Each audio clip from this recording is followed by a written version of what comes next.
جماعة انا لقيت كنز. عارفين الدفتر ده فيه ايه؟ فيه كل تلخيصات الدراسات، الجغرافيا والتاريخ والحاجات اللي نركز عليها، كل اللي ليهم مشكلة في الدراسات في تالتة اعدادي. افتحوا معاك اهو، ده دراسات الترم الاول الصف السادس الاعدادي. دي كل تلخيصات الجغرافيا بتاعت الاشجار والغابات والاقليم والتعريفات واسئلة الدالة المهمة. كل الحاجات اللي انا ملخصاها دي يا جماعة دي الحاجات المهمة اللي في الدراسات. ولخصتلكوا كمان اقسام الزنوج علشان انا يعني كنت بتلخبط فيها، فكنت ملخصاها لنفسي للي بيتلخبطوا فيها كمان. دي التلخيص بتاعها اهو. ودي الاسئلة المهمة اللي في الوحدة الاولى في الجغرافيا. ودي الوحدة التانية من اول نص الصفحة كده اهي المصطلحات، وبما تفسر المهمة في الوحدة التانية.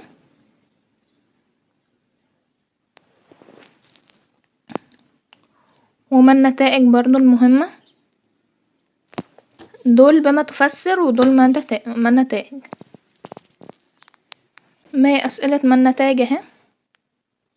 ونيجي بقى على التاريخ، هو مشكلة الدراسات في تالتة اعدادي، لخصتهولكوا برضو مصطلحات وبما تفسر.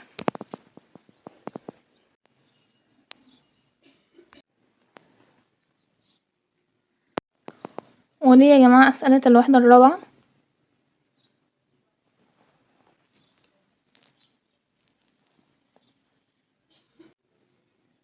وبقيتها اهي. بصوا بقى، جينا على الصفحة المهمة جدا، الحاجات اللي هركز عليها في التاريخ واللي هيجوا في الامتحان: معاهدة العريش، ثورة القاهرة الاولى، ثورة القاهرة التانية، تصريح 28 فبراير، معركة التل الكبير، مساوئ سعيد واسماعيل، واعمال محمد علي. ودي كمان الاسئلة المهمة. نيجي بقى على تلخيص كل الشخصيات اللي عندنا. دي كده محمد علي، حروب محمد علي، وده عباس باشا الاول. نيجي بقى على سعيد واسماعيل،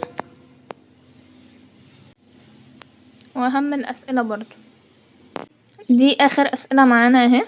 وبس كده يا جماعة، اتمنى تكون كل حاجة وضحت لكم وان انا اكون افدتكم بالملخصات بتاعتي في تالتة اعدادي. بس كده ما تنسوش تصلوا على النبي وتكتبوا لي تحت في الكومنتات اي حاجة انتوا تعوزوها مني، ان شاء الله هعملها لكم.